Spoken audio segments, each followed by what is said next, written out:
And also other stories where Ecowas leaders have ended their 60th Ordinary Summit in Abuja on Sunday by extending the tenure of the management of the organization's statutory institutions. This is at a time when term elongation is causing coups in political instability in the region.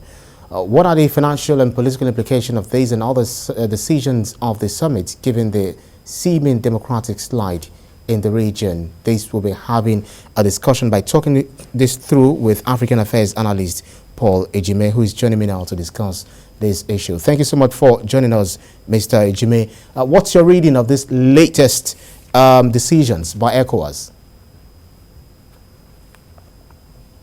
So thank you for having me, if you can hear me.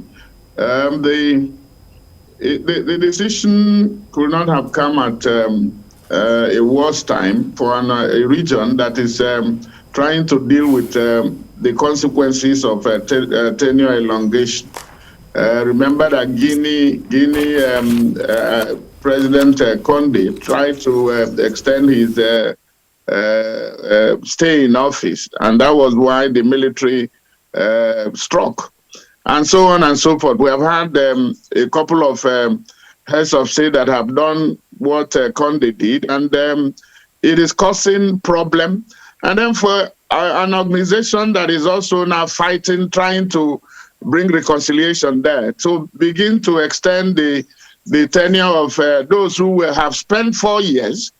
Their mandatory 4 years will be over in March. And so they have actually talked about getting in the new team, reducing the structure from 15 to 7. And then only for them to now say they are going to give them 4 years to do 4 months. If they didn't, what they didn't do in 4 years, how can they do it in 4 months? It shows, it sends a very bad signal. So the fact that you wonder whether leaders of the region are really sincere or they are serious about democracy in the region. That's the question a lot of concerned people are asking. So what financial and political implications do you think some of these decisions would have, given the seeming democratic slide in the region?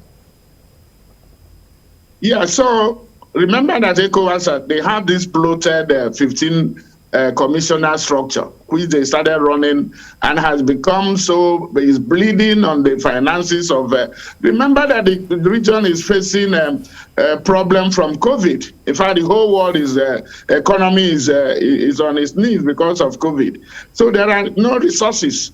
And so they decided in their wisdom that they were going to stop this 15-member commissioner structure to go for 7 that will start in March. Because now they have already done a budget that took care of only 7.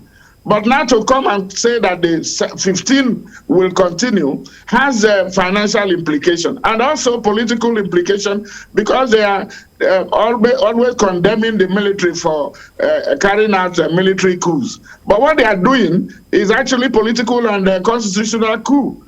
And they cannot be taken seriously when they cannot stand on their own decisions or be trusted.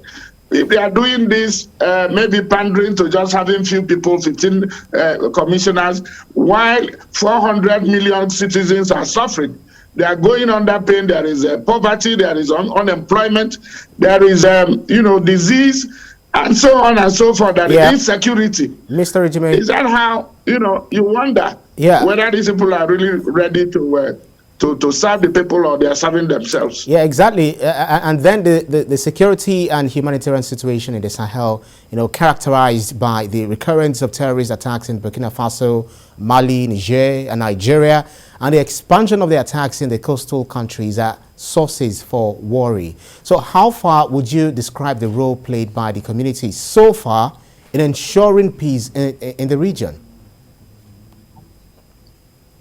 Well, if what they have come out with in this summit is anything to go by, remember this is the 60th ordinary summit for this organization that was set up in 1975 to foster economic integration. And you cannot do this integration or development when you are not serious about certain things. They are talking about, for instance, the currency, the eco currency, the common currency. France came and hijacked the name of ECO with the support of some Ecowas member states, the Francophone countries. And then you wonder, they are running, taking one step forward and then 2 steps backwards. That is not how integration works. You cannot have economic integration without monetary union. Look at the EU. You know, they have the euro. And ECOWAS has been talking about this monetary union for as long as somebody will remember. And here you are again, having people who are tampering with elections, rigging elections, changing constitutions, and then in their bid to hang on to power. I think the citizens of this region should rise up to ask questions about what these leaders are doing. The leaders should lead, they are not leading. They are catering to their own self-interest. And then what it means is that ECOWAS will become irrelevant. And so Nigeria really has to step up too with leadership, because that is where it is. There is no leadership at the national level, and then you don't have leadership at the regional level. Even at the AU, the same thing. And you wonder, where is Africa going with this? They are kowtowing to external forces. Yeah, so Mr. Ejime, that's a very serious indictment you've actually, pointed out there. But then, more so, the 2022 budget is for 7 departments in line with the new structure. So how then can the elongated tenure of the present management work with the 2022 budget that does not cater for the old structure which you're concerned about? They will find their way. All they will do is also to agree and say, well, let them stay, because already it's in there. This thing, what I'm telling you now, is on the final communique from the Abuja summit of Sunday.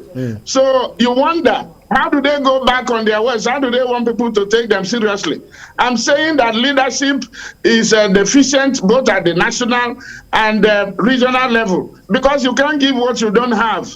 And then an organization is as strong as its weakest member. The members are not, they are not up to it, and so you can't expect anything at the regional level. And that is what I'm saying. I stand to be corrected, but that is what is happening. Charity begins at home. These people, can you expect anything good, any regional leadership from people who are making decisions to hang on to power? And then by so doing, we have had 3 coups within how many within 24 so Mr. Ejime, before I let you go, let me quickly jump in before I let you go. So it looks like you're puncturing, picking holes in virtually all of the things that, all of the decisions that the ECOWAS has taken so far. So what lies the hope for the common man? Because we are supposed to be together to ensure the way forward for Africa, especially this particular region that belongs to ECOWAS. And that is the question you should ask the leaders. Because if they are after themselves, what happens to the 400 million people that constitute the community? And by the way, it is a community levy. It is the money that is being, that they should have used for community programs that are now being distributed among 15 member states and all the heads of state. That is what is happening. And then you say, is that what it was? I'm telling you that ECOWAS founding fathers will be turning in their graves if they get to know what these contemporary leaders are doing, because they have deviated from the goals and aspiration of ECOWAS.